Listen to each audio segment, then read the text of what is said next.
तो सभी भक्त ध्यान देकर के सुनिए। तो हमारा प्रसंग क्या चल रहा था? वामन भगवान बलि की यज्ञ में प्रकट होते हैं।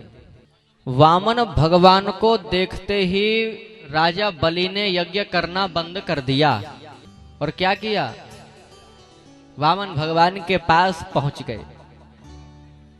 व्यचक्ष तारात उदितम यथा रविम, जिस प्रकार सूर्य नारायण उदय होते हैं दिव्य तेज के द्वारा, ठीक उसी प्रकार बलि की यज्ञ में जब वामन भगवान प्रकट हुए हैं तब पादौ भगवतो बलि, राजा बलि ने वामन भगवान के चरण पखारे हैं। वामन भगवान से राजा बलि ने कहा, हे वामन प्रभु, आपकी जो इच्छा है आप वो मुझसे मांग लीजिए। हे ब्राह्मण देव, जो चाहिए मुझसे मांग लो। वामन भगवान ने कहा कि हे राजा बलि, मुझे केवल 3 पग भूमि चाहिए। राजा बलि ने कहा, हे प्रभु, मैं तो समझ रहा था कि आप मेरे पूरे राज्य को मुझसे मांगने के लिए आए हो, लेकिन आप तो केवल मुझसे 3 पग भूमि ही मांग रहे हो। अब और अधिक मुझसे मांग लीजिए। 3 पग भूमि में क्या होगा? तब वामन भगवान ने कहा, हे राजन बलि, अधिकम योभिकांक्षेत सस्तेनो दंडमर्हति, आवश्यकता से अधिक संग्रह करने वाला दंड का अधिकारी होता है। इसीलिए मुझे केवल 3 पग भूमि का ही संकल्प कर दो। शुक्राचार्य ने मना किया। दैत्य गुरु शुक्राचार्य जी महाराज मना कर रहे हैं, बलि इसे 3 पग भूमि का संकल्प मत कर देना। तुम्हें पता भी है ये कौन है?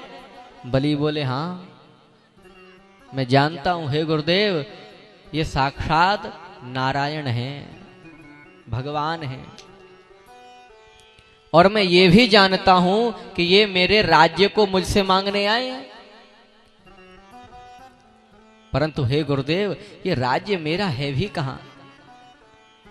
ये राज्य तो इसी परब्रह्म परमात्मा की धरोहर है, और आज वो परमात्मा अपनी धरोहर को मुझसे मांगने के लिए आया है, तो उसकी धरोहर, उसकी वस्तु, उसी की चीज, उसी को तो लौटा रहा हूं।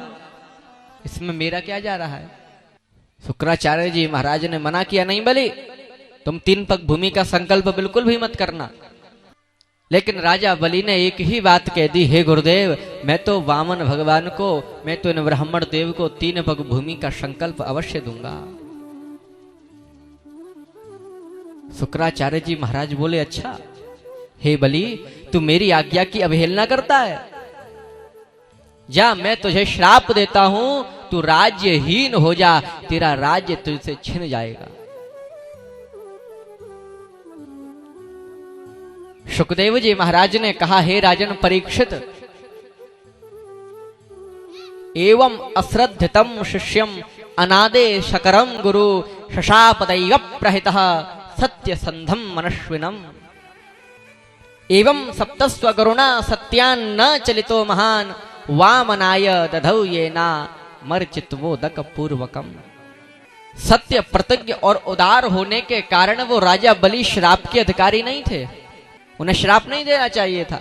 परंतु श्राप देने के बाद भी सत्यान्न चलितो महान, हे राजन परीक्षित, राजा बलि अपने संकल्प से डिगे नहीं, वो घबराए नहीं, स्वयं जल लेकर के आए और 3 पग भूमि का संकल्प वामन भगवान के लिए कर दिया और कह दिया, हे वामन भगवान, हे ब्राह्मण देव, आपका जहां से मन हो, जहां से आपकी इच्छा हो, वहां से 3 पग भूमि ले लीजिए। तब तो वामन भगवान ने विराट रूप धारण कर लिया। कौन सा रूप? विराट रूप। बोलिए विराट भगवान की जय हो।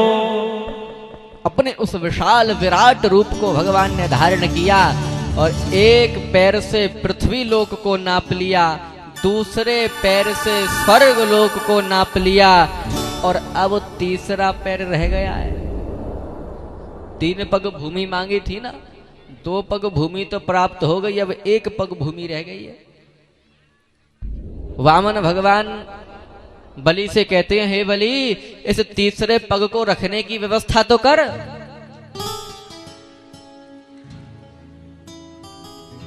वामन भगवान बलि के धैर्य की परीक्षा लेना चाह रहे हैं कि इस बलि के अंदर धैर्य कितना है। वामन भगवान बलि को बार बार कहने लगे कि इस तीसरे पग को रखने की व्यवस्था कर। गरुण पाश में भी बांध लिया बलि को। तब बलि ने कहा, हे वामन प्रभु, पदम तृतीयम कुरु शीर्षणि में निजम। हे भगवान, आप इस तीसरे पग को मेरे सिर पर रख दीजिए। तब वामन भगवान उस तीसरे पग को बलि के सिर पर रख करके बलि को भी अपना बना लेते हैं और बलि को सुतल लोक में भेज दिया।